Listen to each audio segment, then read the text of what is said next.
ಅದಕ್ಕೆ ಹೇಳಿಲ್ವ ಗಾಯ್ಸ್, ಬರಬೇಕು, ಸುತ್ತರಿಬೇಕು, ಇನ್ನು ನೋಡಬೇಕು, ಹಲವಾರು ಪ್ಲೇಸ್ಗಳನ್ನ ನೋಡಬೇಕು. ಆದರೆ ಒಂದೊಂದಿರೋ ಪ್ಲೇಸಲ್ಲಿ ಒಂದೊಂದು ಮಾಹಿತಿ ಸಿಗುತ್ತೆ ನಿಮಗೆ. ಒಂದೇ ಕಡೆ ಇದ್ದರೆ ಯಾವುದು ಸಿಗಲ್ಲ.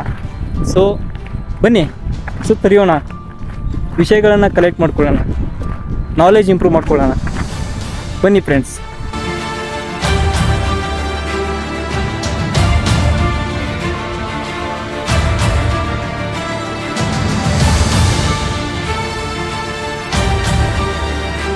ಫ್ರೆಂಡ್ಸ್, ನಾವು ಅವಾಗಿನ ಕಾಲದಲ್ಲಿ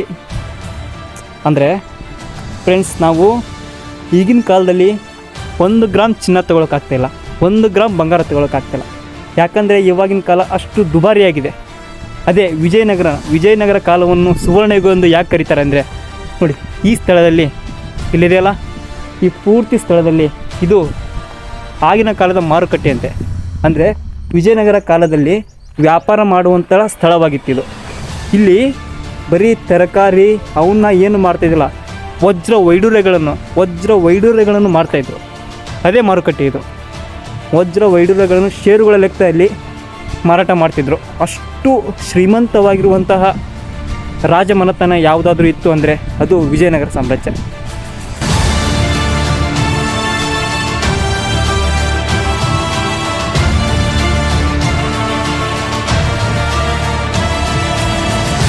ಫ್ರೆಂಡ್ಸ್, ಇಲ್ಲಿದೆಯಲ್ಲ ಈ ಸ್ಥಳ ಪೂರ್ತಿ ಅಲ್ಲಿ ಅದೆಲ್ಲ ಇದೆಯಲ್ಲ, ಇದು ಪೂರ್ತಿ ಈ ದೇವಸ್ಥಾನದ ಎದುರುಗಡೆ ಇರೋ ಇದೆಲ್ಲ ಪೂರ್ತಿ ಇಲ್ಲಿ ವ್ಯಾಪಾರ ಸ್ಥಳವಾಗಿತ್ತು.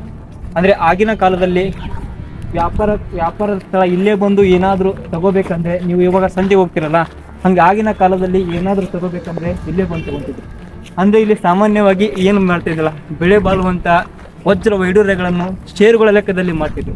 ಅಂದರೆ ನಾವು ಈಗಿನ ಕಾಲದಲ್ಲಿ ಒಂದು ಬಂಗಾರ ತಗೊಳಕ್ಕಾಗ್ತಾಯಿಲ್ಲ. ಆದರೆ ಹಾಗೆ ವಿಜಯನಗರ ಸಾಮ್ರಾಜ್ಯದಲ್ಲಿ ಕಾಲದಲ್ಲಿ ಷೇರುಗಳ ಲೆಕ್ಕದಲ್ಲಿ ರತ್ನ ಹವಳ ವೈಡೂರ್ಯಗಳನ್ನು ಮಾಡ್ತಿದ್ರು. ಅದರದ್ದೇ ಮಾರುಕಟ್ಟೆ ಇದೆಲ್ಲ. ವಿಠ್ಠಲ ದೇವಸ್ಥಾನದ ಎದುರುಗಡೆ ಸಂತೆಯಲ್ಲಿ ಎಲ್ಲ ಖರೀದಿ ಮಾಡ್ತೀರಾ, ಆದ್ರೆ ಬಂಗಾರ ಹೀಗೆ ಖರೀದಿ ಮಾಡಕ್ಕೆ ಆಗ್ತಾ ಇಲ್ಲ, ಯಾಕಂದ್ರೆ ಬಹಳ ರೇಟ್ ಇದೆ. ವಿಠ್ಠಲ ಬಜಾರ್ ಹಂಪಿಯ ಪ್ರಸಿದ್ಧ ದೇವಾಲಯದ ಮುಂಭಾಗದಲ್ಲಿರುವ ಐತಿಹಾಸಿಕ ಮಾರುಕಟ್ಟೆಯಾಗಿದೆ. ವಿಜಯನಗರ ಸಾಮ್ರಾಜ್ಯದ ಕಾಲದಲ್ಲಿ ಈ ಸ್ಥಳಗಳಲ್ಲಿ ಮುತ್ತು, ರತ್ನ, ಅಮೂಲ್ಯವಾದ ವಸ್ತುಗಳನ್ನು ಹಾಗೂ ವಿವಿಧ ವ್ಯಾಪಾರ ಚಟುವಟಿಕೆಗಳನ್ನು ನಡೆಸುತ್ತಿದ್ದರು. ಉದ್ದವಾದ ಕಲ್ಲಿನ ಮಂಟಪಗಳ ಸಾಲುಗಳಿಂದ ಕೂಡಿರುವ ಈ ಬಜಾರ್ ಆ ಕಾಲದ ವ್ಯಾಪಾರದ ವೈಭವ ಮತ್ತು ಆರ್ಥಿಕ ಸಮೃದ್ಧಿಯನ್ನು ನೆನಪಿಸುತ್ತದೆ.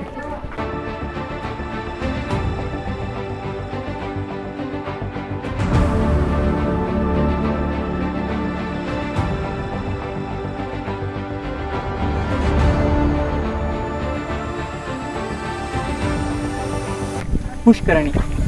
ಹಂಪಿಯ ಪುಷ್ಕರಣಿಯು ವಿಜಯನಗರ ಸಾಮ್ರಾಜ್ಯದ ಅದ್ಭುತ ಜಲ ನಿರ್ವಹಣಾ ವ್ಯವಸ್ಥೆಗೆ ಸಾಕ್ಷಿಯಾಗಿದೆ.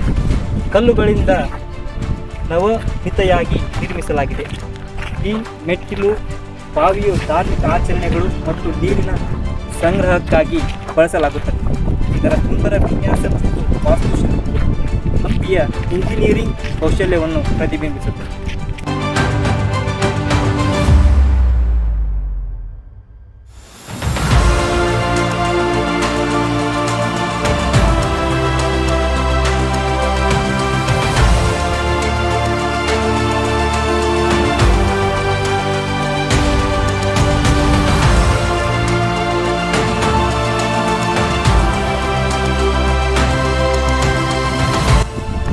ಆಗಿನ ಕಾಲದಲ್ಲಿ ನೀರು ಈ ಕೆರೆಗೆ ಈ ಈಜುಕೊಳಕ್ಕೆ ಆಗಿನ ಕಾಲದಲ್ಲಿ ಈ ಸಾರ್ವಜನಿಕ ಈಜುಕೊಳಕ್ಕೆ ಈ ಮಾರ್ಗದಿಂದ ನೀರು ಬರುತ್ತಿತ್ತಂತೆ.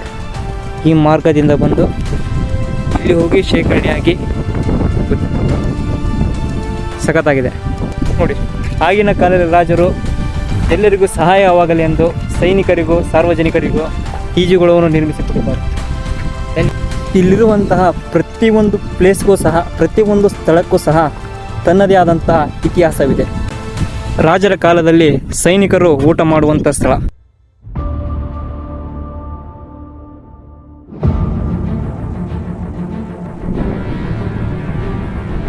ನವಮಿ ದಿಬ್ಬ. ಮಹಾನವಮಿ ದಿಬ್ಬವು ಹಂಪಿಯಲ್ಲಿರುವ ವಿಜಯನಗರ ಸಾಮ್ರಾಜ್ಯದ ಅತ್ಯಂತ ಪ್ರಮುಖ ರಾಜಕೀಯ ವೇದಿಕೆಯಾಗಿದೆ. ರಾಜರು ದಸರಾ ಉತ್ಸವ, ಸೈನಿಕ ಮೆರವಣಿಗೆ ಹಾಗೂ ವಿವಿಧ ರಾಜಕೀಯ ಕಾರ್ಯಕ್ರಮಗಳನ್ನು ಇಲ್ಲಿಂದ ವೀಕ್ಷಿಸುತ್ತಿದ್ದರು. ಇದರ ಮೇಲ್ಭಾಗದಿಂದ ಹಂಪಿಯ ಸುಂದರವಾದ ದೃಶ್ಯ ಕಾಣಬಹುದು. ದಿಬ್ಬದ ಮೇಲಿರುವ ಅದ್ಭುತ ಕೆತ್ತನೆಗಳು ವಿಜಯನಗರ ಸಾಮ್ರಾಜ್ಯದ ವೈಭವ ಮತ್ತು ಸಂಸ್ಕೃತಿಯನ್ನು ಪ್ರತಿಬಿಂಬಿಸುತ್ತವೆ.